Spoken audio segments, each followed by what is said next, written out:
for the next half of football. We can't be afraid to lose. There's no room for fear in this game. This is the New Hampshire High School Football Show.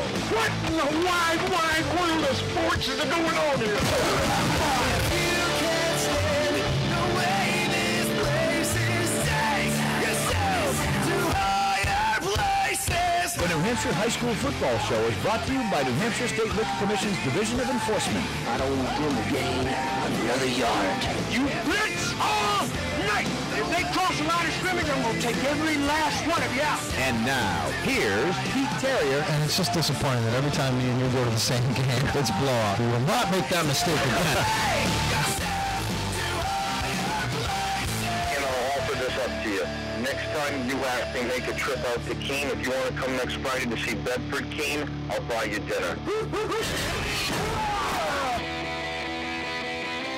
Good morning and welcome to another edition of the New Hampshire High School Football Show. My name is Pete Terrier, along with my new guest and co-host, Dave Haley from NHSportsPage.com. A lot of drama in the last couple of weeks with Mark Thaler's departure from the Union Leader and the show. A lot of speculation on who was going to be sitting in the chair next to me every morning, early on Saturdays. It is Dave Haley from NH Sports Page, probably the worst kept secret on all of New Hampshire high school sports. You know, when Michael Strahan took over for Regis, Kelly Ripa came across the stage, hugged Michael Strahan, and said, and you could hear it, "You were the one I wanted all along." I'm not doing that. This seems a little beneath that. Would you rather get a hug from Kelly Ripa or me? I'd take Kelly Ripa any day of the week. Any day. We are glad to have you, Very Dave. happy to be here. And still, I can't believe that Mark walked away on the eve of the playoffs, basically. I know, it had to be tough. He's probably happy that he's not awake and in studio right now. Something tells me he's not listening. But, Mark, if you are, we do miss you.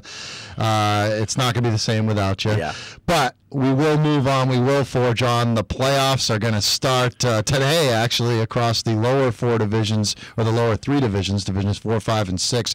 Semifinal action around the state. We'll get into that as the course of the next 2 hours rolls on. We'll also get you the scores from last night from the regular season finales in divisions 1, 2, and 3. There are some games still to be played today in Division 3, a couple of games with playoff implications, so we'll talk about that.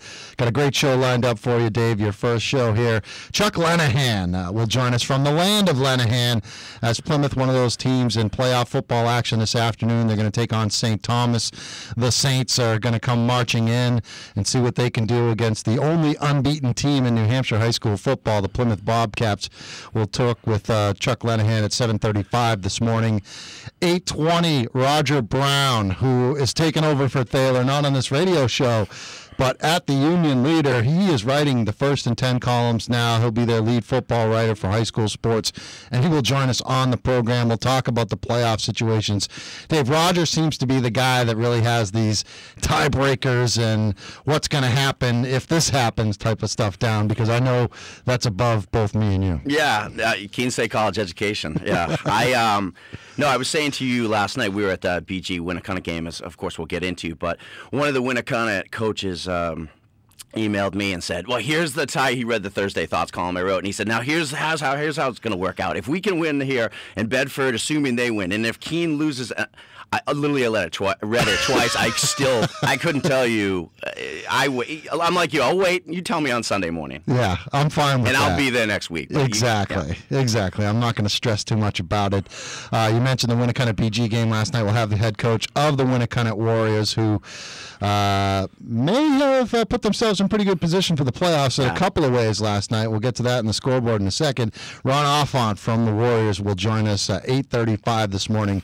So we got a pretty packed show, but before we get into all that, we got to give you the Friday night scoreboard, and it is brought to you by the New Hampshire Liquor Commission's Division of Enforcement and their Buyers Beware program, reminding all adults it's against the law to provide alcohol to minors. Yes, even if your team clinched the #1 seed in the playoffs. Don't have a post-game party, and don't say it's on me, guys. Come on over here, kids. You cannot do it. Here for the Friday night scoreboard, it's Dave Haley. Yeah, we'll start with the game that we talked about. Winnacunnet was a 28-14 winner over BG last night. Ben Franzoso, was it 250 or 225 in the first half? Yeah, I averaged 225 in the first half. Yeah, in the first half. He looked great. One of my favorite parts of that game was Bill Simmons has always made the joke that Al Michaels started a trend where they don't even say a groin injury or shoulder injury. They just say he's out with a shoulder. He's out with a knee. And last night, as Ben Franzoso is running 80 yards down the sideline, the guy behind me goes, and he has a groin.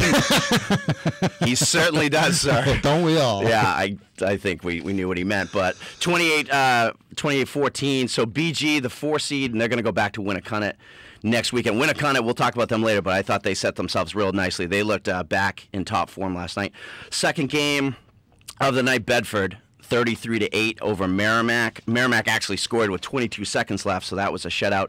James Caparell threw touchdown passes to Dylan York and Brian Collins. He also ran for a touchdown in that game as well. So Bedford, we'll figure out where they go. They're the 2 seed. Yes. They're the 2 seed.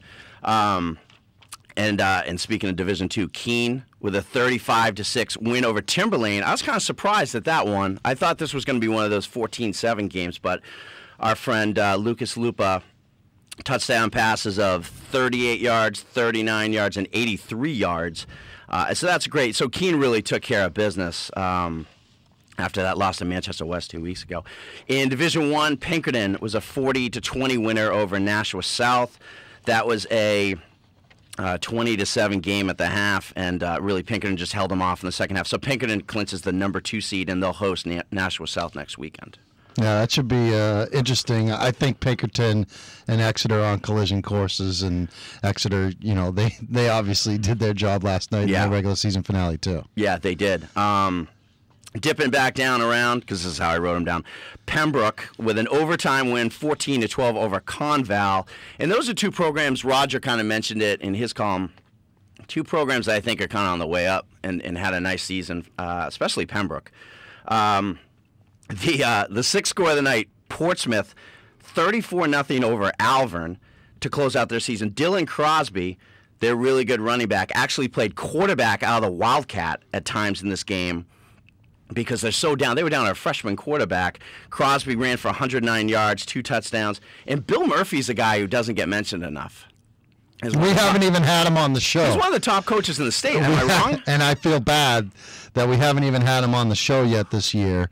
I actually heard him on a different radio show a couple weeks ago, last week, and I was like, man, we haven't got Bill Murphy on yet. And his team is one of the defending champs in Division III. We have a signal on the Seacoast at 96.7 The Wave. Strong one. That's my bad. Actually, I'm blaming Thaler for that. Yeah, that's his fault. So it's a great. What was the great line in traffic when you get in trouble? Open the first envelope. It says "blame me." Yeah. And the second envelope says write 2 envelopes or write 2 letters. But yeah, so we'll blame it on Thaler for the next week or few. We'll get him on soon. But he's one of the top coaches in the state. So Exeter, as we talked about, took care of business, 35-6 over Memorial. So they clinched the number 1 seed, and they're going to host Manchester Central next weekend in Exeter. This was an out of division game. Hate them. Well, they're going away. They're going the way of the beeper and the bookstore. Concord 49, Spalding 37. Concord was up by 23 at the half, and Spalding actually made this game real close. It was an 8-point game going into the fourth quarter. Dover, the most talked about 3-7 team in the state, finished with a win over Manchester West. They beat Manchester West 47-6. Derek Stegman had touchdown throws of 32, 38, 52, and 51 yards, all in the first half. The 47-6 win by Dover over West makes the West win over Keene 2 weeks ago even more confusing to me. Well, to me, it was an aberration. Keene didn't show up. They came out flat. And they blew Keene out. They crushed Keene. They really did. And I'm a little bit disappointed in West Yeah. Maybe the fact that they couldn't get in the Turkey Bowl, their season was basically over. I'm a little bit disappointed in West. They had to ride. There to Dover. The game was in Dover last night, correct? Yeah. They had to ride to Dover. It's not an easy ride. It's not like going to Timbuktu or anything like that. Not that bad, though. But that to me, and I was not at the game, and I haven't read thing one about the game, but to me, they just didn't show up and they came out flat. And continuing the theme of at halftime, the kids were all saying it's basketball season. Central 50, Salem 6 in the last game. So Salem, in Adam Gagne's first year, finishes 0-10. Yeah. We had Gaddy on last week, and I asked him, I said, I've kind of been making fun of this all year. Coach Gaddy looks like he got out at the right time, checked out the cupboards. They were kind of bare, and he said, you know what, it's time to, move to that retirement home down in Florida, get some nice weather. And I don't, look, they're in a rebuilding situation, obviously, from top to bottom with the new coaching staff, and you took your lumps in the first year. So if Coach Gagne can weather this storm and get through it, and they're patient in Salem, I think they'll be okay eventually. Salem's a good place for football talent. The Wyndham effect is obvious. I mean, I got the Wyndham roster in front of me, Dave, and look at the names. I mean, I'll show it here on nhsportspage.com. That's a long roster. I mean, Trinity's roster is like one page. I had to make 2 pages out of this Wyndham roster. Yeah. A lot of those are kids that were playing in that Salem program, so that's a big part of it. Isn't it funny that Wyndham and Bedford are two of the programs with the highest number of kids, and those are the West kids? Yeah. And the Salem kids. And just a couple quick stats. Troy Pelletier, 4 catches, 100 yards, and 2 touchdowns in that game.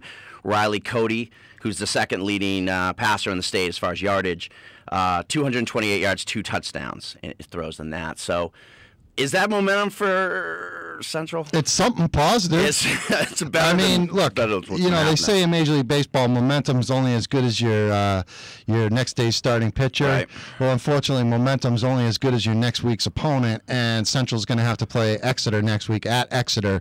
So I think, to me, the party's over for Central, at least until Turkey Bowl, when they can take on Trinity, which I think is going to be an exciting game and a good game. And I think a game that Central's going to want to prove that, you know what, we may not be upper echelon in Division I in terms of Pinkerton Exeter, but we can still beat any other school in Manchester, and I think they want to really prove that. Now, they want to play against Exeter next week and see what they can do, but I don't have high expectations for Central against Exeter. So you and John covered that game for us at NA Sports Page. That was a game, a couple of bad turnovers. Central moved the ball. You mean the Exeter game against Central? I'm sorry, that's what I meant. Exeter Central. It was 49-0, but it was a close 49-0. We seem to be saying that a lot this year. Well, you know what? They turned the ball over, I think, 6 times in that game, and they did move the ball all over the field. And it was a lot of running. David Weekley, Velez, Cody throwing passes down the field. Look, they were as close as you can be in a 49-0 game. They had the turnovers deep in Exeter territory. So I'm not saying they could have won that game if this didn't happen or if that didn't happen, but they moved the football. And it was not a lot of teams have done that this year. Yeah, and it was a while ago, so you almost think that maybe they'll feel a bit more confidence playing Exeter than they would Pinkerton. Yeah, I don't know. I mean, it's tomato when it's that big of a score. I mean, look, I was at the Pinkerton game last week, Central and Pinkerton, and Central didn't really have a chance in that game. It was only 14-0 at the half, but Pinkerton dominated that game, and Central just kept shooting themselves in the foot, and they couldn't stop Pinkerton, and Manny Lattimore had a huge game. We got the scoreboard wrapped up. We got it, 10 for 10. Great job, Dave. I knew you could do it. I knew you could handle it. When we come back, take a quick break right now, we'll talk about the game that we were at last night, the Winnacunnet-Bishop Girton game. Don't forget, we got Ron Offon from Winnacunnet coming on later. We'll also run down the schedule for the playoffs today. Coming up, Divisions 4, 5, and 6 semifinal action all around the state. We'll get into those and kind of break down. I know you're a D5 and D6 guy when I don't spend a whole lot of time on it, so it'll be good to have you in here and get a little in-depth on that stuff. Good to spend 45 minutes on Franklin Campbell. I can't wait for that one. I could probably do about 40 minutes on Josiah Wade. Yeah, absolutely. Franklin, I've been there once. I think it was back in like 1991 when I first started out in this business. I think they're the Golden Tornadoes. The Golden Tornadoes, one of the strangest. That's all I can tell one of you. the strangest names of any school in New Hampshire. That's Golden. all I can tell you about Franklin. So we'll see. We'll rely on you. Yeah. Don't forget the show is being video casted. Well, not video casted. It's being filmed by John Kesty from nhsportspage.com. John, we've missed you. Haven't been around for the last couple of weeks dealing with some stuff, but we're so glad to have you back, John. The great John Kesty. And we can't wait to watch the video and see how foolish Dave looks while he's doing a radio show. That's why I showered. On his own website, nhsportspage.com. Quick break. More of the New Hampshire High School Football Show. WGIR AM 610 and 96.7 The Wave.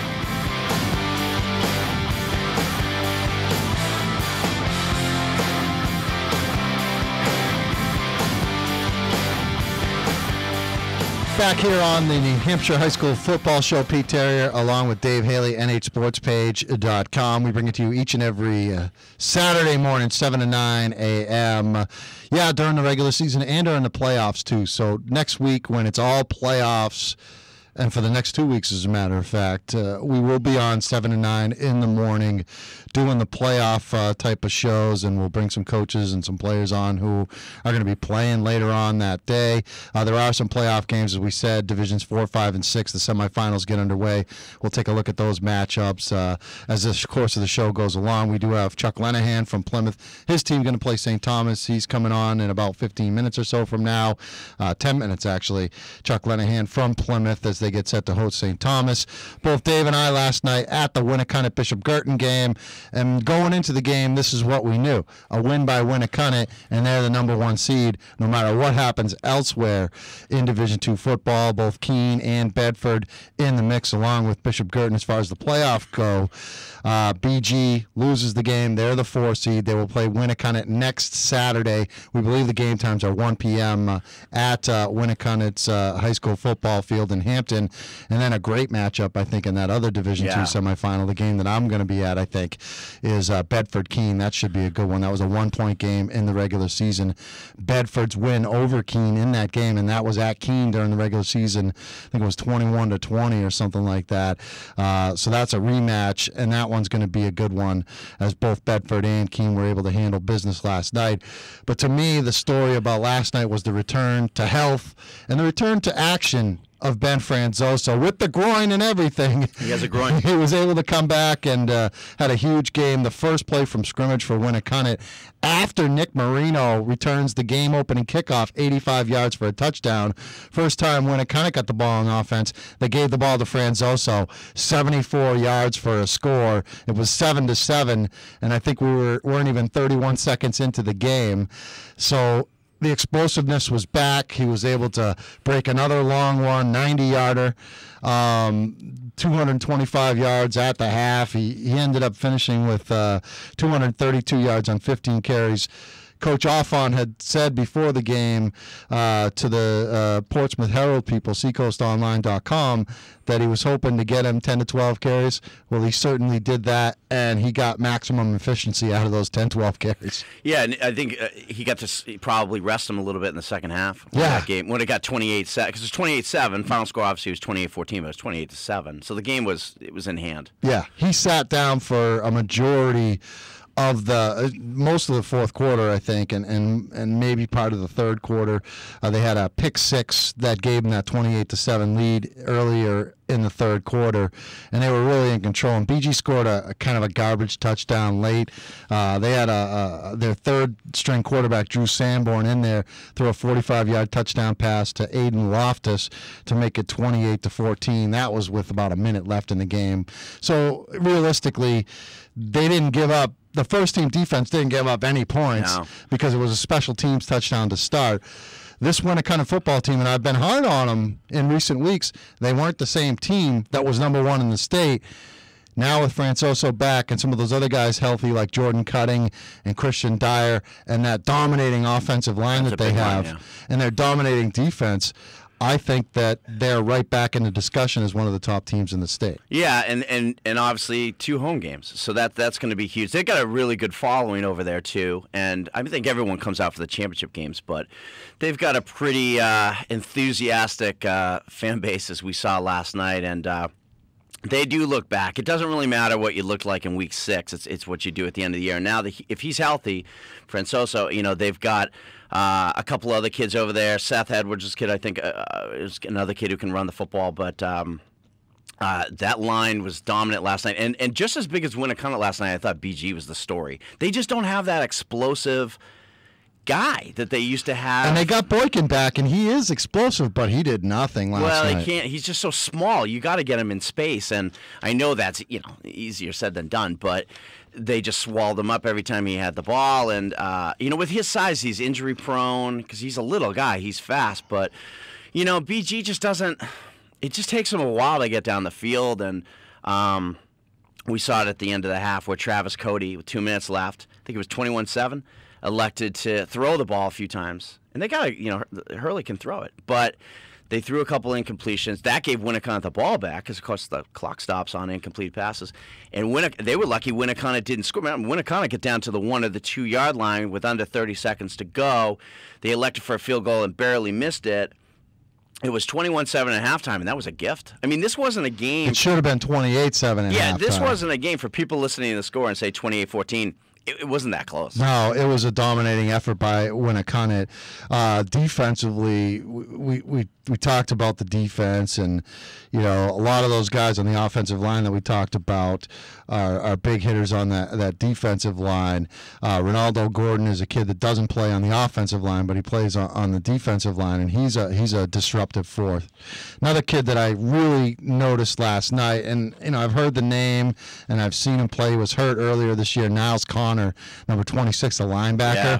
He is a spark plug. Yeah. That kid makes some things happen. Sam Bonsaint's another kid that makes big plays for Winnicott defensively. And I got to apologize, and I did it in person last night to the Winnicott quarterback, Inghao Vesna. All year long I've been calling the guy Vesna, including to his face. Which is funny, yeah. When I did an interview with him on the website, nhsportspage.com. He's too polite. And I said to him last night, I said, Inghao. I said, dude, first of all, I apologize for mispronouncing your name. And he's like, oh, no, it's all cool. It's all good. And I was like, no, you got to stand up for yourself. Yeah. Happens to me all the time. I mean, terrier, everybody assumes it's the dog, terrier.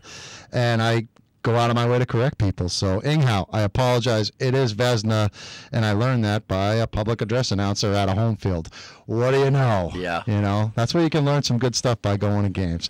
But I really like Winnicott. I don't think that they will have much problem with BG next week. I don't think this was one where Travis Cody and BG was holding back. They're just certainly not as good now as they were at the start of the season. They needed that game. I mean, they absolutely needed that game. And can we agree that Division II is the best playoff right now? I mean, if you look at the 4 teams. Yeah. I mean, as far as those three. Well, I don't know. I mean, three. Think about what we just said.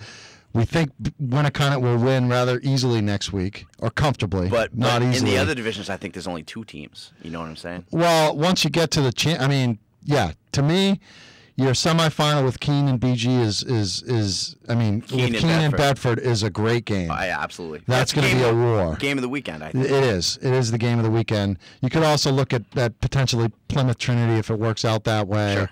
I mean, look, you could go down the divisions. I mean, Somersworth against whoever, Kearsarge or Monadnock. That could be a war too. Sure.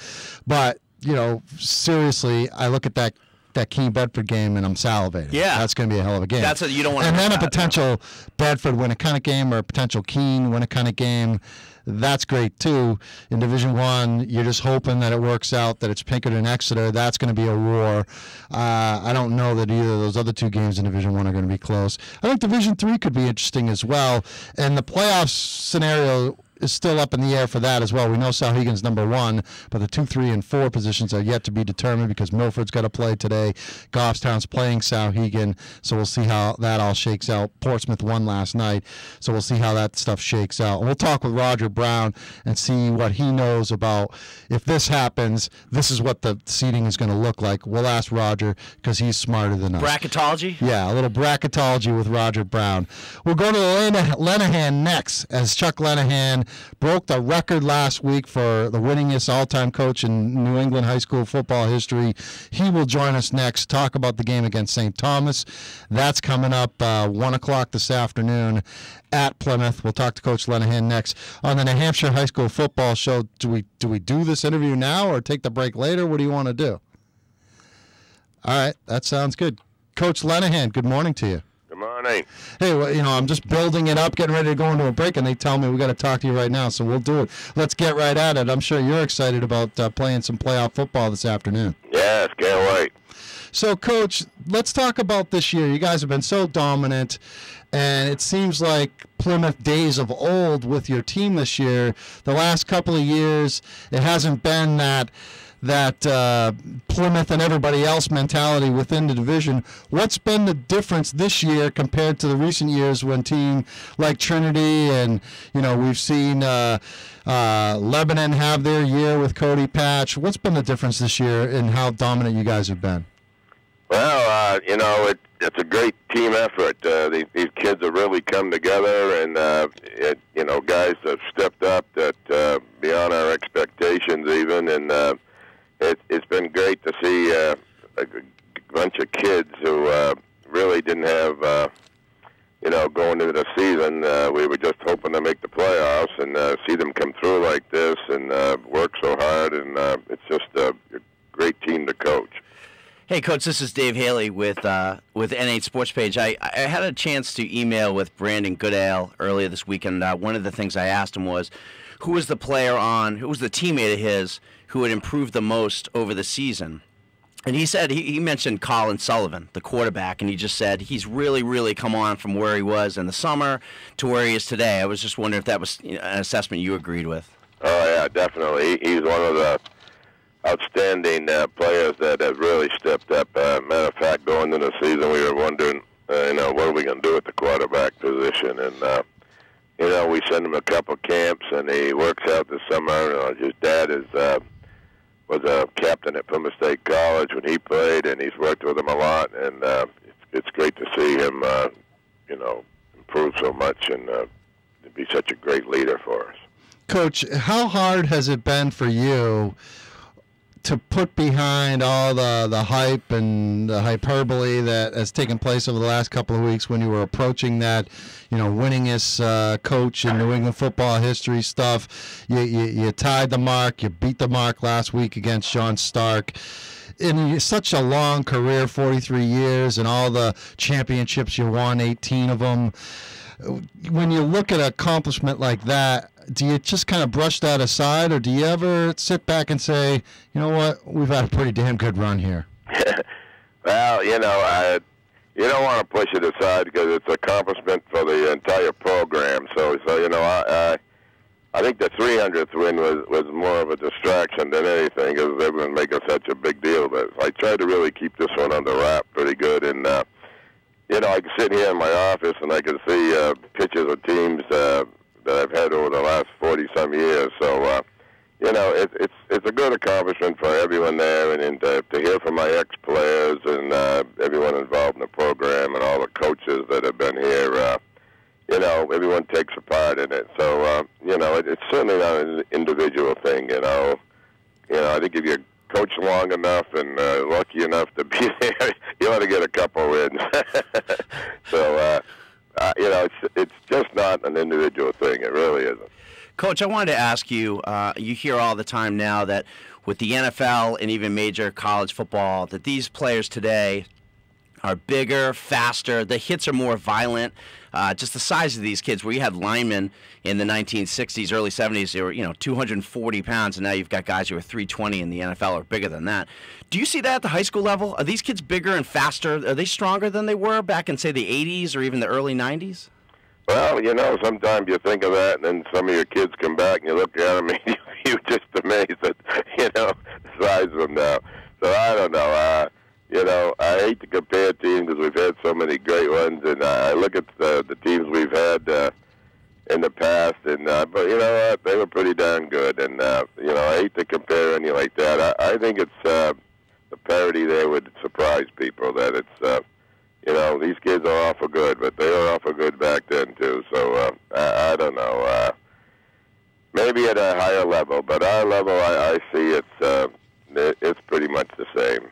That's Coach Lenahan from Plymouth. His team getting set to take on St. Thomas, the number 1 seeded Bobcats, going against number 4, the St. Thomas Saints, this afternoon. What's the kickoff time? Is that a 1 o'clock or is it 1:30? 1 o'clock. All right. Plymouth, I saw you guys play them a couple of weeks ago. It was a beautiful day, a Saturday. In October, I think the temperature was around 70 degrees. And I just got to say, that was the first time I've been to Plymouth High School, to Zulius Field, to see a game. And what a beautiful setting in the heart of the mountains, or at the, basically at the start of the White Mountains, and being 70 degrees and sitting up on that hill there. What a nice place to go see a game, and just all the activity around the field, and kids can run around and stuff, and you got such a great crowd there. But it hasn't been very friendly to opposing teams, especially this year. When you look at a team like St. Thomas, who was dominant last year in Division 5, they moved up like Wyndham did this year, and both of those teams made the playoffs. What can you say about two teams like that coming in from a lower division and moving up and both making the playoffs? That's pretty good stuff there.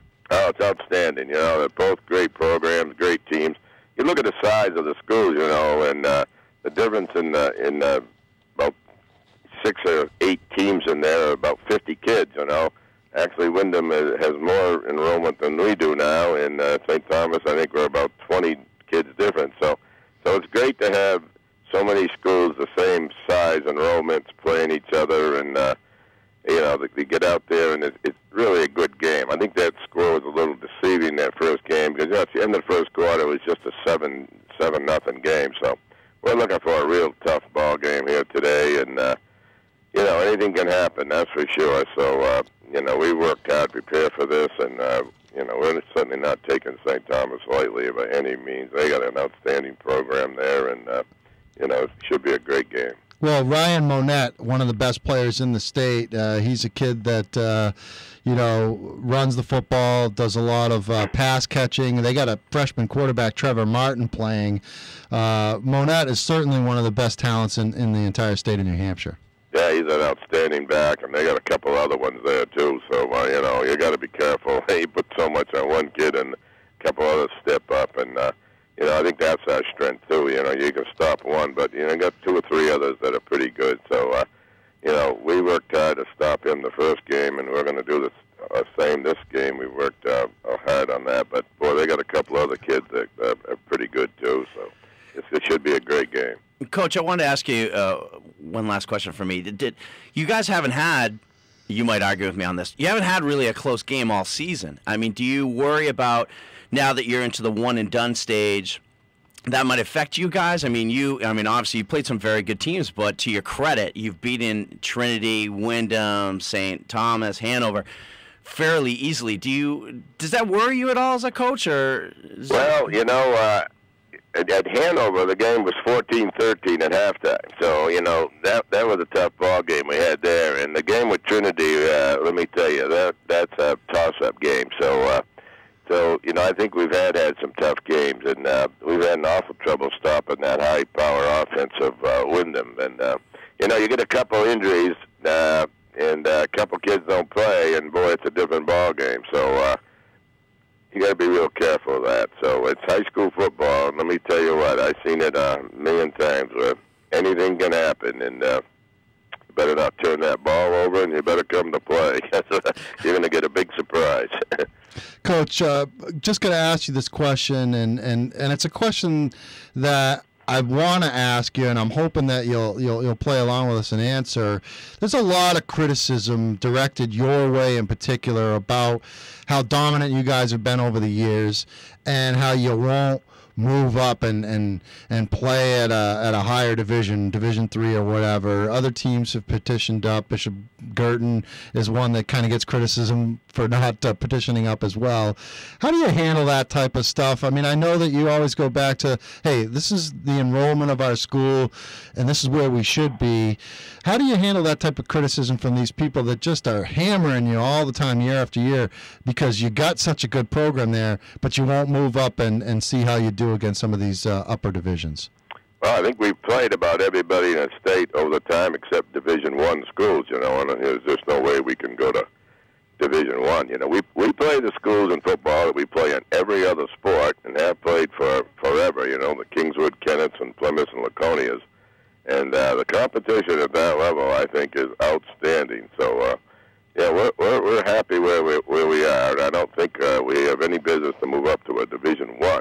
But the other division, Division III there with the Sowegans and Milfords, and I mean, we've played those schools forever as well, and I think we've had pretty good success, except the difference is instead of having a 2-hour-plus bus ride, we have 45-minute bus rides. And, you know, I have to do what the school tells us as well, and they've got no desire to double our transportation budget. And, you know, we play Merrimack Valley, Laconia, Kingswood, Kennett, like I said, in every sport we do. And, you know, I don't see any reason why we shouldn't play them in football as well. And you look over the years, and some of these games have been 2-point games. When we first started playing, in the division we were in, we were playing with the Newports, Franklins, and those schools. So, you know, we have progressed up according to our enrollment. And at one point in Division III, we were the smallest school in there for about 4 years, and we did pretty good with like a 46-0 record. So, believe me, we'll play anyone in the state except, you know, I'm not trying to be foolish. Are you challenging Bill Ball?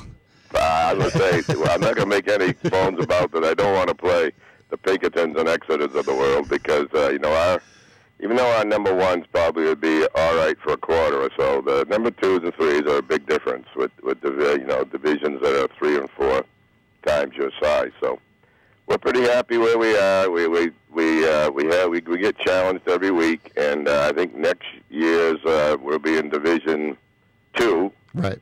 With everyone up there. I mean, we played the Portsmouth and all these schools before when we were in that division. So wherever we end up is fine with me. But let me tell you what, I'm not too anxious about getting on that yellow limousine and traveling over 2 hours every week to a game and getting home 1 o'clock in the morning. I don't know what to prove what, but I think we will rest on what we do, and you know, that's where they put us by enrollment, and that's where we'll play. Well, if it makes you feel any better, Coach, I get a lot of grief because I vote. I have a vote on the Union Leader WGIR WMUR high school football power poll, and I've been voting you guys in the top 10 basically all year long. Well, actually, I had Trinity in the top 10 until you guys knocked them off, and then you guys took over their spot on my ballot, and I get a lot of grief. Oh, Plymouth doesn't belong there. They don't play anybody. And like I said, I'd rather, you know, reward you guys, a Division IV team, for being so dominant in your league and against the competition that you have put against you, than put, you know, the 4th or 5th best team in Division, you know, 1 or 2 or whatever. So I think you guys belong, and I really appreciate you coming on the show with us. And I'm hoping that, and this is no disrespect to Eric Kumba from St. Thomas, who told me earlier this week that he listens to the show all the time on 96.7 The Wave on the Seacoast, but I'm hoping that I see a Trinity Plymouth championship game next week, and no disrespect to Coach Raycraft either down at Wyndham. I think that's what a lot of people want to see, and I'd be more than happy, Coach. I'll be at that Trinity Wyndham game this afternoon. I can text you some updates or send you some tweets. I know you're on Twitter, right? Listen, I can't even operate a cell phone, whatever those things are. So this phone on my desk is as far as I go. All right, Coach. Well, best of luck this afternoon against St. Thomas, and thanks so much for joining us. Hey, appreciate it. Thanks a lot, and we appreciate all you do for football in the state of New Hampshire. All right, Coach. Thanks, Coach Coach Lenahan, Plymouth High School, one of the good ones. 43 years at the helm of the Plymouth Bobcats, 18 state championships. Winningest coach in New Hampshire high school football history. Got to take a break, come back. We'll wrap up the first hour of the program. Pete Terrier, along with the new co-host, Dave Haley from NHSportsPage.com. And we're bringing it to you on WGIR AM 610 and 96.7 The Wave. Heading up towards the top of the hour, 8 o'clock, even though the clocks in our studio have already been fallen back, which is smart to do because, in case you didn't know, daylight savings time ends tonight, I think, at 2 o'clock in the morning. You're supposed to set who actually stays up till 2 o'clock to set their clocks back? I might be Adam able to. Furious, who is going to be our producer going forward. Jen Wells is in studio producing for us, training boy wonder Adam Furious. So we'll have a new producer, a new co-host, all kinds of new stuff. But you do have to turn the clock back later on today at some point. But I usually just wake up in the morning and do it. And then I realized, I got another hour. You think people really stay up till 2 in the morning to do Some their people clock? probably do. I thought that was just like, I thought you were just kind of going out there. No, but isn't that what they, the whole idea is at 2 o'clock, set your clocks back. I think some people out there do. I just let Comcast do it for me. I look at my cable box, and whatever it tells me, I follow. Well, it's a little confusing when you're trying to do a radio show and you're managing, and I'm looking and it says 6:55 and 39 seconds and counting, heading up towards the top of the hour, 7 o'clock. No, it's 8 o'clock. This tomorrow. It just confused me for a second. Are we early for the show? They talk about robots taking over the world someday. I'm all for it. Just tell me where to go, what to do. Exactly. I'm happy. I got no problem. Well, where I'm going this afternoon, and where I'm going to bring John Kesty from NHSportsPage.com, is to Gill Stadium in Manchester for that Division IV semifinal, Wyndham and Trinity. I saw this game last Friday night, and Trinity crushed them. It was 42-0. That was a surprise. Wyndham actually scored a late touchdown, made it 42-7, but man, Trinity just totally dominated. And you said it was a surprise, and I was surprised. I was expecting a better game. And then I'm reading after the game, Roger Brown talking about how Bill Raycraft, rested some guys. Look, I was at the game. Cannoni played. Lorenz played. I saw Cooney out there. Tom Anderson played. It seemed to me they played their guys, at least on offense. Well, that doesn't make any sense to rest guys because that game was for home field today. No, the problem was Wyndham knew that because their field is not nice enough for NHIAA standards, they weren't going to be able to host a playoff game. This is a lot This is a lot, really? They weren't going to be able to play. So I don't know if they're going to have to play someplace else, maybe Salem, or maybe lose their home game to Trinity and play at Gill Stadium no matter what happened. But the word was that they didn't go all out, which to me I think is foolish, and I find a little hard to believe. I do now, too. maybe he rested some guys on defense, or maybe Cooney didn't play the whole game, but certainly Lorenz and Cannoni, their top guys, Anderson, those guys were out there, and they were out there, for most of the game from what I saw. Yeah, the big thing with both those teams, they're very similar in what they do well. And, they've got two good quarterbacks, and Lorenz and Carmen G and Petruzzi. The thing you want to do is get that lead early, because if you get to a point where one of those two teams has to throw the ball, we saw it when I covered the Trinity-Plymouth game. Once Trinity had to start throwing, I think they were down 3 touchdowns.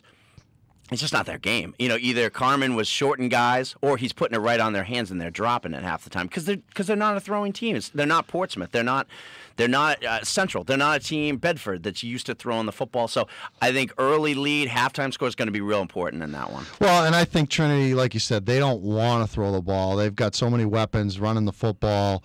Whether it's Chambers, whether it's Carrier, Masuku. Oh, Masuku's a beast. Gian Petruzzi can carry the ball himself. They got Chase Hughes. I know they don't have the freshman anymore. Saiku Bob's been out because of a concussion. So I'll be at that game. We got another hour to go on the other side. We got Roger Brown coming up, and then we got Ron Offamp from Winnicott on the New Hampshire High School Football Show. The New Hampshire High School Football Show is brought to you by New Hampshire State Liquor Commission's Division of Enforcement. I don't do the game on the other yard. You blitz all night! If they cross the line of scrimmage, I'm going to take every last one of you out. And now, here's Pete Terrier. And it's just disappointing that every time me and you go to the same game, it's blowout. We will not make that mistake again. I'll offer this up to you. Next time you have to make a trip out to Keene, if you want to come next Friday to see Bedford Keene, I'll buy you dinner. Well, one thing is for sure, now that we know what the playoff situation is going to be like in Division II, there will be no trips to anybody, or to Keene for anybody. No. Because Keene will be coming to Bedford next week for a Division II semifinal, and we'll have... Look, BG wins. if BG wins, yes, and Keene wins, they You just counted out the 6-time champions or whatever they are. I know. But, no, you're right. It could happen. But if the seeds hold through, that ain't happening. So we'll talk about that. It is hour number 2 of the New Hampshire High School Football Show. Pete Terrier, along with Dave Haley, NHSportsPage.com. Dave taking over the reins from Mark Thaler, who rode off into the sunset last week. Definitely going to be missed. And, I enjoyed doing the show with Mark, and I'm sure we're going to enjoy doing the show. We've done shows together before, Dave, so I'm glad to have you aboard. The show being filmed on the web, nhsportspage.com. You should be able to see this thing up there tomorrow. In addition to our highlights package from last night's Winnicott Bishop Girton game, check it out, nhsportspage.com. We got Jen Wells producing, training Adam Furious, who will be our permanent producers. We've had like 15 different co-hosts, 15 different producers since the show kicked off back in August. Is this like Spinal Tap's drummer where they're just dropping left and right? Yeah. We got a revolving door in the studio. One constant. I've been here every single week. Who knows what will happen next week. But let's run down the scores from last night. A light schedule with the playoffs starting today in Divisions 4, 5, and 6. Scoreboard brought to you by New Hampshire Liquor Commission's Division of Enforcement and the Buyers Beware program, reminding all adults it's against the law to provide alcohol to minors. Here's Dave Haley with the scoreboard. Start with the game that you and I covered last night with John Kesty. Winnicott 28, BG 14. Ben Franzoso over 225 yards rushing in the first half alone. So they, again, clinched the top seed in Division 2. Also in Division 2, Bedford 33-8 over Merrimack. Brutal season for Merrimack ends. They scored with 22 seconds left to keep it from a shutout, but James Caparell, in my humble opinion, the best quarterback in New Hampshire, threw 2 touchdown passes, one to Dylan York, one to Brian Collins. He also ran for another one in that win. Keene, as you mentioned, a 35-6 win over Timberlane, and that's a very good win. Timberlane's a tough team, and so that was a very good win. They go in with a lot of momentum. Lucas Lupa, touchdown passes of 38 yards, 39, and 83, and he's had a fantastic season. Pinkerton, 40-20 over Nashua South. Pinkerton led that game 20-7 at the half, held off a good Nashua South team, and now they'll host them again next week. So Pinkerton at home next weekend in the semifinals of Division I against Nashua South. Pembroke, a 14-12 overtime winner over Conval. How do you win by 2 in overtime? Did they win by a safety? No, because each team gets it's not sudden death. Each team gets a possession from the 10. So They win by 2. Well, if they got a touchdown, I don't know. There you go. I don't know. Listen. Maybe they went for 2, and then the other team didn't get 2. Yeah, my Guilford High math teacher will tell me it didn't go well for me, but I still can't figure out how they went. Well, wouldn't that be the scenario where they scored a touchdown and then went for 2, and then maybe Conval scored a touchdown and had to go for 2 just to keep up with them and extend the game, put it into a second overtime, and didn't get it. To me, that's the way that could happen, or a safety. I'm going to go with that. Portsmouth 34-0 over Alvern. As we mentioned early, Dylan Crosby is a really good running back. They have had so many injuries at Portsmouth that Dylan Crosby, their fine running back, played quarterback at the Wildcat, ran for 109 yards and 2 touchdowns. They had a freshman in a quarterback at times. So Portsmouth, they're the team that can really challenge Souhegan, but it's all about being healthy. Exeter clinches the number 1 spot, 35-6 win over Manchester Memorial. Concord in an out-of-division game with a 49-37 win over Spalding. Concord led that game by 23 at the half. Spalding made a run on them late into the 4th, but Concord pulls that out. Dover, 47-6 win over Manchester West. Derek Stegman, touchdown throws of 32, 38, 52, and 61 yards, and they were all in the first half. Again, as I said earlier, makes that Manchester West blowing out Keene 2 weeks ago even more confusing than it was then. And does Dover now get back in Jeremy Levier's ballot as far as the top 10? I couldn't care less. But anyway, no, they don't. I thought the win by Timberlane last week kind of squelched that fire. But who knows? A dominating performance against Manchester West, who beat Keene. Yeah. You know Jeremy's thinking. Yeah, Jeremy likes to make the point. We will get him on the show. Oh, that'll be fun. Point. He likes to make I like Jeremy, but he likes to make the point that when he's got a lower team ranked, he said, in the preseason, they beat this team and this team. And then with Dover, who was beaten in the preseason by Plymouth, he said, yeah, preseason doesn't matter. So it matters when Jeremy wants it to matter, and it doesn't matter when Jeremy doesn't need it. The last game would be Central, 50-6 winner over Salem. This would be Adam Gagney's first season at the helm at Salem, and they go 0-10. Troy Pelletier, 4 catches, 100 yards, 2 touchdowns.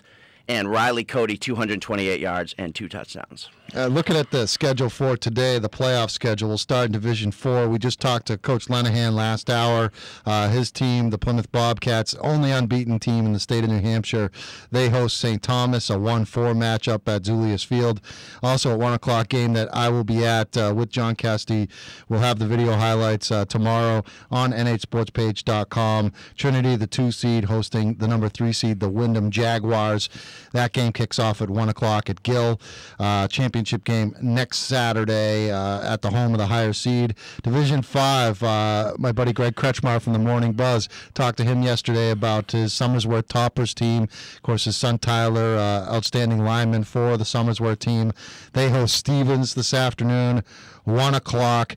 The other semi in Division 5, Monadnock, the 3 seed, traveling to Kearsarge. That's a 4 o'clock game. So if you're a real diehard and you can drive real fast or you can teleport or something, you could go to the Somersworth game at Somersworth. Hopefully it's a quick game, and then you jump in the car or jump in your jet or whatever it is, the private jet, and fly on up to North Sutton for that Kearsarge Monadnock game, catch a Division 5 semifinal doubleheader. Is Elliot Bless from NHSportsPage.com going to do just that? Absolutely. He's taken, this is the kind of guy he is. He's taken his daughter to the Children's Museum in Dover, getting the good father thing out of the way early on, and then scrapping the family for a few hours to hang out with me. And we're going to... so you guys are going to the Somersworth Stevens game. I'm going to meet up with Lauren Lucas, the basketball coach from Somersworth, and try to find Greg Kretschmar so I can get on a show. And you're probably listening. More importantly, try to score White Snake and Cinderella tickets for next year. Well, where are they playing? Hampton Ballroom. Oh. They can play wherever they want. Yeah. Coliseums doesn't matter. Kidding me?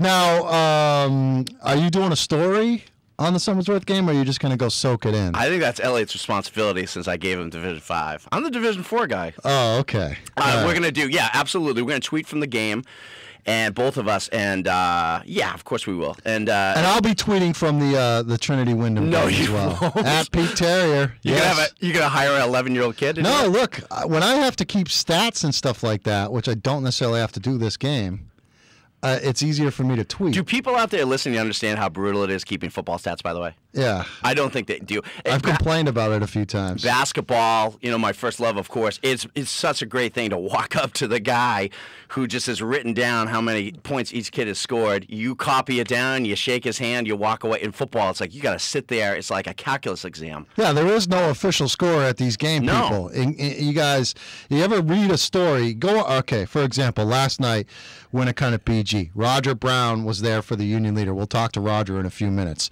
Jeremy Levier from NHNotebook.com was there doing his story. When we get the video highlight package up on NHSports.com, you compare all those different stories. What did I say? NH Sports. Well, I meant to say... You're going to confuse my dad. It's He's not 65. like I haven't plugged the stupid website 50 million times over the course of my show here for the last 6 months. NH Sports. So the one time I screw up, he jumps all over me. If you read all these different game stories on the same game, you will see different stat lines. I mean, let's see what Roger has Franzoso for. 232 yards on 14 carries. That's right? That's what Roger had. I had him for 232 on 15 carries. So there's it. And Jeremy probably had something totally different. No, it's true. And if you go on seacoastonline.com, I think Steve Craig was there. I'm not sure if that's who it was. but I bet you he has a different stat line too. So it's wacky. It's do your own stats and publish what you will, and whoever wants to say that's the official stats, that's the way it is. But it's a crazy situation. One more semifinal pair of games that we got to talk about. Dave Haley special, number 4 Newfound at number 1 Mascoma. I don't even know where Mascoma is. West Canaan. But West Canaan, New Hampshire. Hold on, they're playing that game in Hanover High School. Right, that's what I was going to say. They're playing at Hanover. I don't know where West Canaan is. I assume it's like Lebanon. Connecticut Valley. Yep. So that area up there.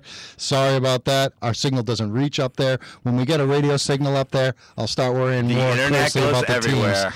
And then you got Campbell and Franklin, a game that I have some interest in because I think Josiah Wade is a tremendous player, and I would like to see him play eventually, but it's probably not going to happen this year. Fortunately, he's a junior. He'll be back next year. Good basketball player, too. He is a good, and I have seen him play basketball because I will go to an occasional Division III basketball game, which is what Campbell is. That's a Dave Haley special. You got it. We got to take a time out. Oh, there's one game tonight, too, and it's an interesting one, and it's one that I could go to. It's Goffstown at Souhegan at Goffstown, but the game is at St. Ace at Grapponi Stadium, which is pretty cool. And if I wanted to tell the wife and kids, yeah, I'm going to a game this afternoon, and oh yeah, I'm going to go to this Goffstown Souhegan game tonight, that probably wouldn't go over too well. No. Trick-or-treating? Have you gone trick-or-treating? Trick-or-treating is tomorrow night in Goffstown, so we'll be doing the trick-or-treat thing tomorrow night. So look out for the kid dressed as Mike the Knight.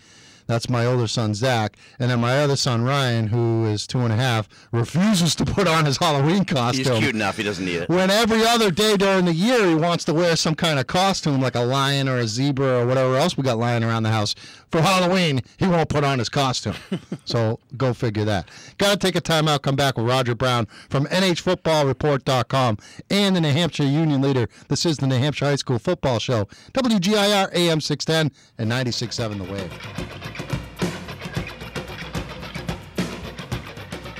22 minutes past the hour of 8 o'clock. It is the New Hampshire High School Football Show, WGIR AM 610 in and around Manchester. Got a Seacoast signal for you as well. A statewide New Hampshire High School Football Show, 96.7 The Wave, WQSO on the Seacoast. We'll head out to the Seacoast. Well, I guess we're technically heading out to the Seacoast now to talk to our next guest. That's right. But we will talk to the head coach of the Winnicott Warriors, Ron Offont, in our next segment about 8:35.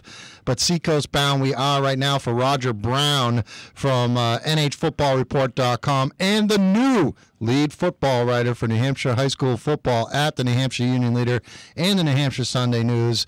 Roger, thanks for coming on the show, and congratulations on the promotion, I guess, filling Thaler's shoes. Big shoes to fill, though.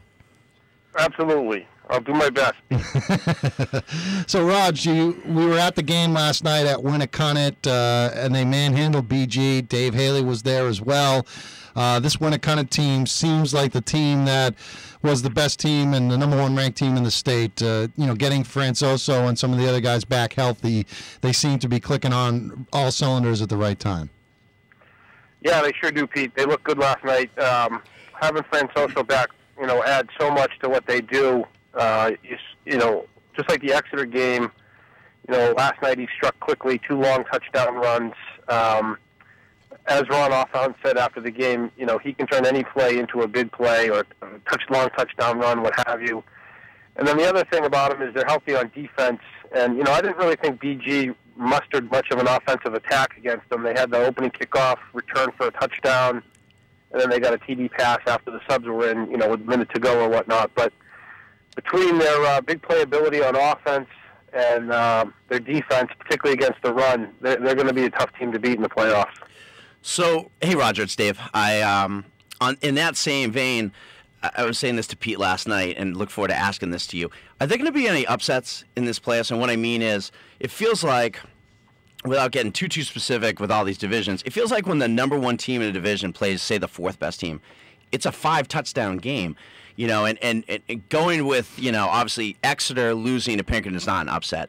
Even Trinity beating Plymouth, not a huge upset. Do you see a chance for any big upsets? I really don't. I just don't envision any, huge upsets, so to speak.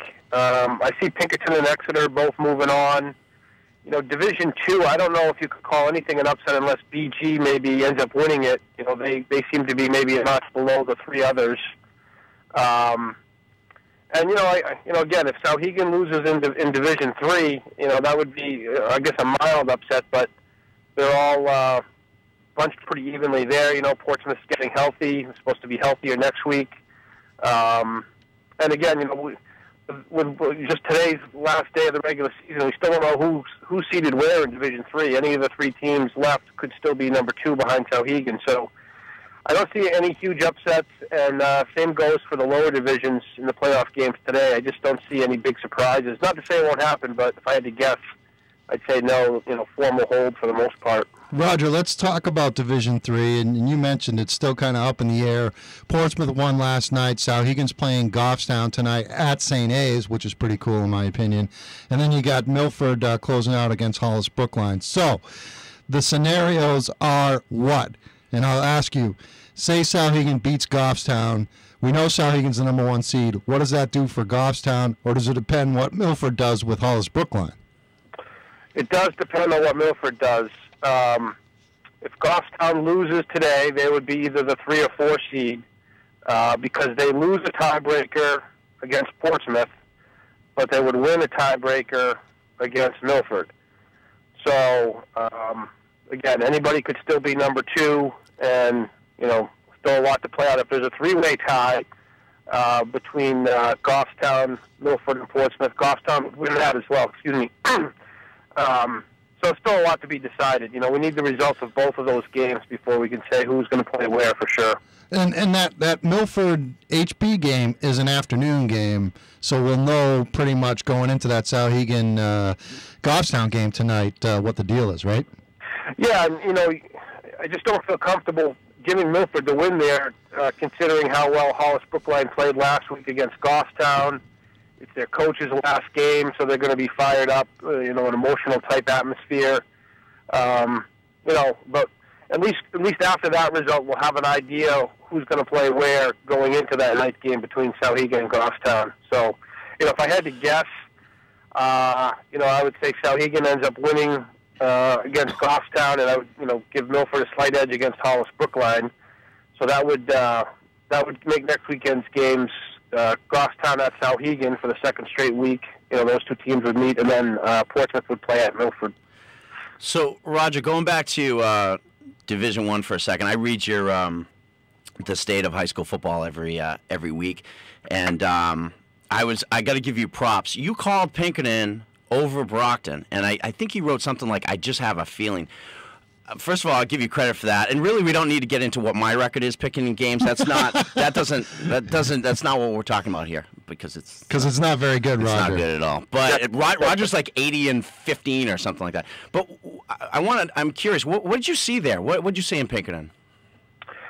I just saw a very balanced and a very good football team, both sides of the ball. You know, they should have beaten Brockton last year. They were a much better team than Brockton. It just was not their day, and that happens. I mean, Brockton deserved to win the game, but I think if they played 10 times last year, Pinkerton would have won 7 or 8 of them. And I just thought, you know, Brockton's quarterback was out. It just seemed like a spot where Pinkerton could go in there and win it. What about Exeter Pinkerton this year? I mean, we all expect it to come to that. I got to group you in there. Do you agree with that it's Exeter and Pinkerton? Yeah, those two teams seem to be a cut above, you know, everybody else in the division. Who do you like in that game if it comes to that? Well, you're going to have to wait a week for the prediction team. A little early. Right now, if you had to pick, who would you say?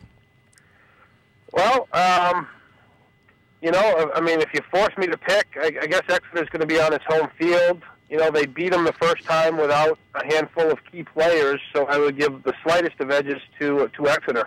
Here's what I will say about that, and I think, and we saw some of that last night. I don't know, you know, look, Coach O'Reilly is not one that's going to hold guys out because he doesn't want to get people hurt if he's worried about, you know, next week. He just doesn't play it that way. And the way I look at it is those Pinkerton speed guys like Lattimore, Chris St. Onge, even the quarterback Sean Conroy, on turf, which you see at Bill Ball Stadium in Exeter, they're going to be even faster. On the Pinkerton grass field, like we saw in the regular season game this year and in the championship game, I think that slows those guys down. Now, it works the other way, too, for Exeter, but I think Pinkerton speed guys, I mean, seeing Manny Lattimore last week just outrun the Central team on 2 huge plays. One was a screen pass that he took, I think, 80 yards for a touchdown. The other one was a touchdown run of 70-something yards. I mean, he just ran away from the field. And I think that on the turf, that gives Pinkerton a little bit of an advantage. So all year long, after that win, I was saying Exeter's the best team, and I'm still saying it now. But I think the surface in Bill Ball Stadium, if it's good field conditions on that turf, I think that speed gives Pinkerton a little of advantage, and I think that might give them a better chance of winning that game. Yeah, I don't think I would disagree with that, Pete. But this is a pretty fast Exeter team. Some of their better teams in recent years haven't been the speediest, but this one is okay in the speed department. And, the other thing, regardless of where they play, Pinkerton's speed, as was shown last year in the championship game, gets neutralized because Exeter, every kickoff is in the end zone and they're starting at the 20. Yeah. So it's not like that, last year I think Pinkerton had like 14 kickoffs returned for TDs, or at least kicks returned for TDs, and they didn't get a chance to return anything in the championship game. So, it's somewhat neutralized, but you're right. The surface definitely helps speedy teams, and I would say it would help Pinkerton maybe more than it would help Exeter. So Roger, kind of on that same topic, we're in New England, so I mean, it can rain, it could snow. One thing I think about in Division II is Bedford throws the ball so well with Caparel and Brian Collins and Vallis. They've got so many weapons throwing the ball. But you think about, I'm not trying to predict the weather here, but I can't even predict football games. I'm not going to try to do the weather. But, what happens? Do you look at Bedford and say, if they get in a game against Winnicott or against Keene and it's cold, I mean, real cold, and, that ball is like a rock out there, or it's raining, would you go with that theory that could be a problem for a team like Bedford that throws the ball? I mean, Lucas Lupa can throw the ball, as we saw last night, but he's a running quarterback. I mean, he can do it both ways. Do you think Bedford could be in trouble with the conditions if something like that happened? Yeah, absolutely. I mean, if you're a team that depends on throwing the ball to score, if it's a huge chunk of your offense, I mean, you're at the mercy of the weather, no doubt about it. And what comes to mind for me is a few years ago when one of those Portsmouth Championship games at Sauhegan, the weather was so bad that they postponed a lot of games that day. The field was just, miserable conditions. It rained heavy all day, so the ball was very heavy. And Portsmouth was like a 75% throw team that year. And they just virtually had no chance in that game. It just didn't suit them. And again, I'll go back to, we're talking, if that mythical Pinkerton-Exeter matchup, if it does happen, I mean, there's no team built for cold weather football more than Exeter. They don't rely on the pass at all. It could snow 2 feet and they would be fine. They'd be happy to play in that. Look, I am in the weather business. I do that on the side as well, and it's going to be 70 degrees for the next 2 Saturdays, so we'll be good to go. It's, wearing shorts to the game, Roger. Oh, I will. There's no doubt about that. I always, you know me, I'll be in shorts, regardless. I think you were in shorts last Friday night at Gill Stadium for that Trinity Wyndham game, were you not? I was. All right. The pants made an appearance for the first time last night. And smart move by you. Although there was some people there with shorts on at that game. I don't quite understand it. But I want to ask you about that Trinity Wyndham game last week.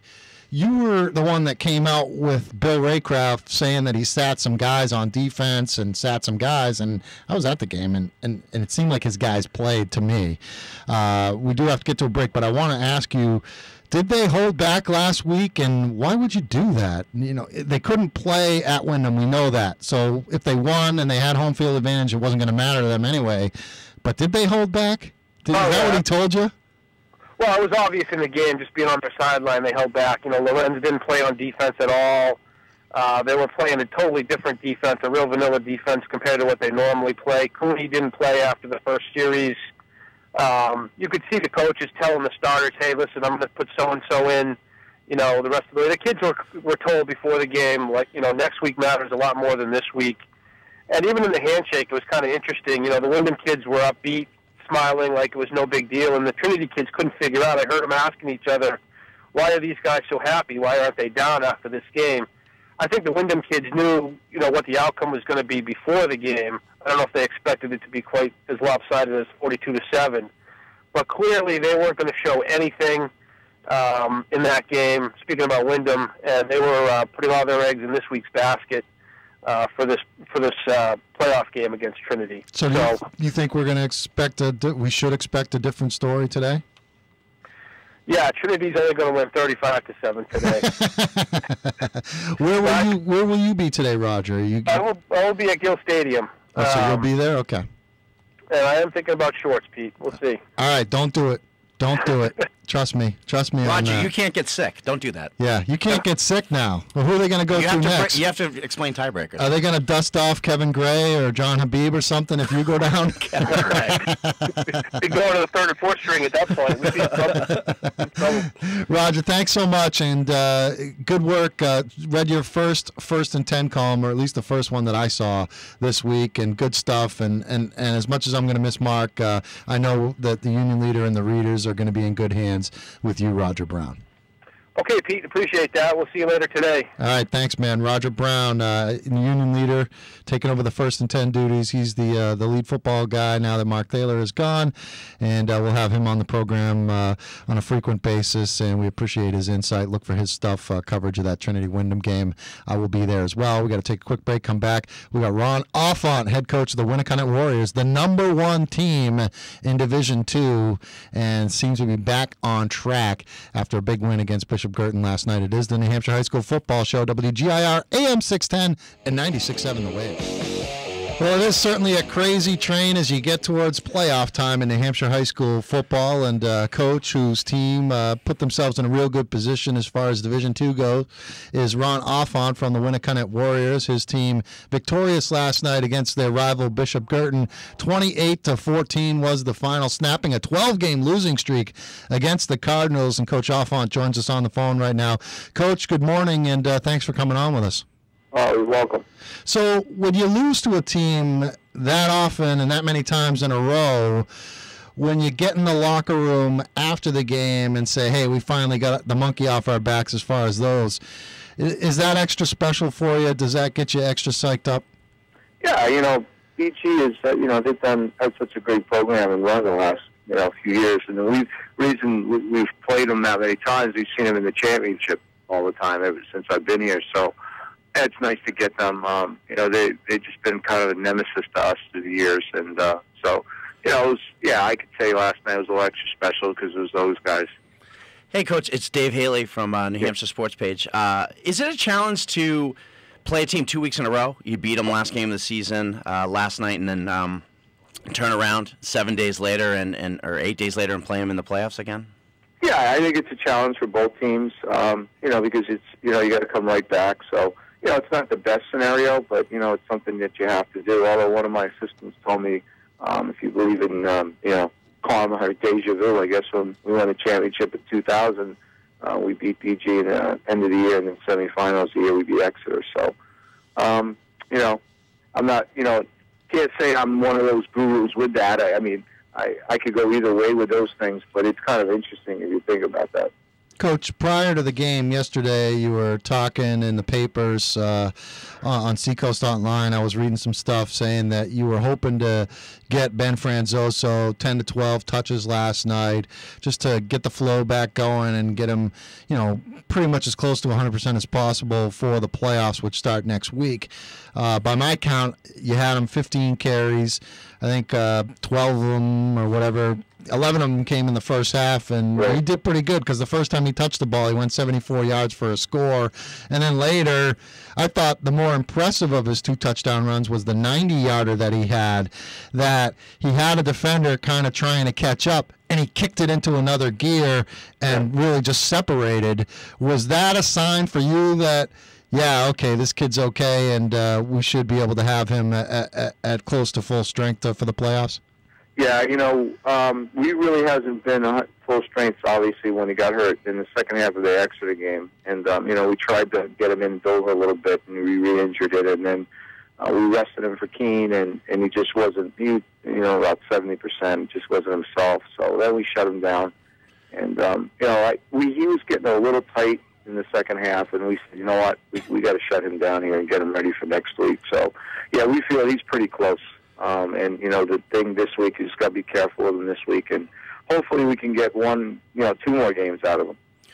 Coach, we were talking off the air just now about what games we want to cover for video next week, and we're talking about how great that Keene-Bedford game is going to be next week. And I'm not asking you to look ahead or past BG, but just wanted to hear, because you had 2 great games, one a win, one a loss against Bedford and Keene. Just wanted to hear what your thoughts were on those 2 programs, those 2 teams this year. Well, if you look at them, they're both quarterback-oriented teams. It's a great matchup with the quarterbacks from both teams. And Bedford's, playing with a lot of confidence right now, and Keene also, they finished strong. They beat BG, and then they, beat Timberlane, who was starting to play a little better, and I guess, beat Dover pretty handily, and then, so they beat them pretty handily over at Keene, and that's going to be an excellent football game. 2 good quarterbacks. That could be a lot of scoring in that game, possibly. What do you see, Coach, from Bishop Girton? Tony Johnson had a well-oiled machine going there, and I know that you're friends with him, and we actually had him on the show last week when we said goodbye to Mark Thaler as our co-host on this program, and it was good to talk to him again. And you look at what BG was like, really at the peak of the Tony Johnson era, and he left them in a real good situation. Travis Cody is a good coach, an experienced coach, and took a team like Manchester West to the playoffs when he was coaching there, and then took over Tony's team last year and was able to win the championship. What's been the biggest difference you've seen in year 2 of Travis Cody and what BG is today compared to what they were when Tony was at the helm? Well, that's a tough question. Their skilled players are good. They're a great football team, and we're still going to have to play a great game next week to beat them. There's a lot of similarities, and I honestly think Travis did a great job last year coming into a situation, and following Tony, who just, went on a great run, and, with all that pressure. And, they do a lot of similar things. And I think he was a perfect guy for it. He took over, and, sometimes people come in and they make wholesale changes.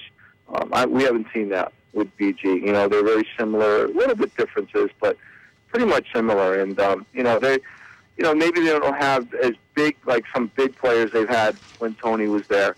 But believe me, you don't have to be big in high school to be good. These kids are so aggressive and quick, and they play hard. So I think Travis has done an awesome job. Filling in for coming in and following Tony Johnson. Coach, I got to ask you about that right side of your line. They are just dominating, and I had the opportunity last night to do the post-game video, which we'll have on NHSportspage.com later on today. Jordan Cutting, your outstanding right guard, Christian Dyer, the right tackle. Those 2 guys are just monsters. Dyer's 6'4", 280. Cutting 6'2", 280, just real dominating players. And, man, can they open some holes. And they make it easier for Franzoso and your quarterback, Inghal Vesna, and the rest of your backs. But those 2 guys are as dominating a duo on the line as I've seen in New Hampshire high school football in my, 15, 20 years of covering it. Yeah, they both are kids that their sophomore years, they, got quite a bit of time on the varsity. So they've been in the program for a while. Good-sized kids, good kids, and they move pretty well for their size. A lot of times big kids don't move well. They're not slow, so they move pretty well. But I'll tell you that we've been, we grade our linemen every game, and we're, in the process of doing it now. And our left side has really stepped up this year with Mike Carpel and Zach Williams. So, in the past we've always had maybe one side, quite a bit better than the other. And this year we're real happy because that left side seems to be doing a nice job also. But, obviously Cutting and Dyer with their size are definitely tough to deal with. Let's go back to prior to the Keene game, when you found out pretty much last minute, and you got to avoid a trip to Keene from Hampton, which ain't a bad thing, but I'm sure you would have liked to take that trip with your team for that game. You were suspended by one game because of an innocent comment you made in the paper, talking about some of the stuff that happens when you go to Keene. And you mentioned something about officiating, and it was totally innocent, and it wasn't you jabbing at the officials by any means, but they called you on it, and they suspended you for a game. Does stuff like that make you think twice about coming on the radio or doing interviews after the game with reporters and stuff? Because you just never know how it's going to be taken out of context or perceived. And you might end up being in a situation like that where you're not able to coach your team just because of something innocent you said. Yeah, I think nowadays it's different, than just I've been here. This is my 13th year at Winnicott, and so things are different now. You have to be real careful, and obviously, it was something the reporter just asked me, and I said, it's a long trip. You got to get off the bus, and sometimes the calls don't go your way. And I wasn't honestly even referring to officials, but I guess it came out as that. So, and I said you just got to deal with that too, and that's just something that in all sports. When you're traveling to different places far away, sometimes that happens. When I coached basketball with Coach Beatty here for years, we always talked about when you go to Keene, it's tough, and it's almost like it's a 10-point disadvantage in a basketball game, and your kids got to understand that. So it's like you said, it's totally innocent, but you're right. You got to be real careful today what you say. You can understand now why people are real hesitant to say things because it could come back to haunt them. So it was definitely a learning experience, that's for sure. Well, we appreciate you still being willing to come on the air and talk with us despite that type of stuff happening. And sometimes we got to ask you tough questions, but you know what? We're all in it together. We enjoy following the team and covering the teams, and we're really looking forward to the playoffs, which start next week. So congratulations on the #1 seed, and we really I can't wait to get it started. I mean, I get to get in playoff action this afternoon. I'm going to Wyndham Trinity. Excited about that. It's just a good time of the year, don't you think? Yeah, it's a great time, and you know what? For a size state we have, you guys, between you guys and the TV, you guys really do a great job for these kids, and they appreciate that for high school football. And I think high school football in the state of New Hampshire is very strong. There's a lot of followers in it, and and I think you guys, do a great job. So appreciate that. All right, Coach. Good luck next week, and hopefully Zoso's groin is 100%, so we can see Winnicott in its true identity the rest of the way. Thank you. Appreciate it. Thanks, Coach. Ron Offont, Winnicott Warriors. Definitely moving in the right direction as the playoffs start, and I'm going to have to move them up on my power poll ballot. I certainly will do that when that thing comes out on Monday. Quick timeout, come back, wrap up the show. Dave, you almost made it through the whole thing, so you got about 5 more minutes. No swear words after yet. the break. No swear you words haven't yet. dropped any F-bombs, which is always a good thing on live radio. It is the New Hampshire High School Football Show, WGIR AM 610, and on the Seacoast, 96.7 The Wave. We're wrapping up the program. Dave Haley, his first show in the books, and well, almost in the books. So don't screw it up over these last 4 minutes or When so. is it going to be light out when I drive here? That ain't happening, bud. Oh, boy. That ain't happening. And don't forget, another public service, set your clocks back. Yeah. Do it tomorrow morning when you wake up. Yep. Although when you have young kids and you fall back and the kids wake up at their normal time and you're like, oh, it's still only 5:30, that's a bad situation. Mine is in Barbados right now. I'm jealous of my 6-year-old. Your 6-year-old daughter is in Barbados. It's coming back. And left you here in cold New Hampshire. That's right. Dave, we got some semifinals going on today, Divisions 4, 5, and 6. We've already talked about the Division 4 semifinals. You got Trinity Wyndham. I'll be at that game later. And you got St. Thomas against Plymouth. I like it to be Trinity against Plymouth next week. I think that's the way it's going to work out. Let's talk D5 right now. Stevens at Somersworth, #1 toppers against the Cardinals of Stevens. Not the same team Stevens was at the beginning of the year. They've had a lot of injuries, and I don't know if some of these guys are going to be back for this game or not, but it looked like a real good game on paper, but the last time I think it was 27-0 Somersworth. Well, yeah, a lot of injuries. I mean, Somersworth is legit. They're a very, very good team. Josh Ream, Drew Francoeur, they've got two of the best players in the division.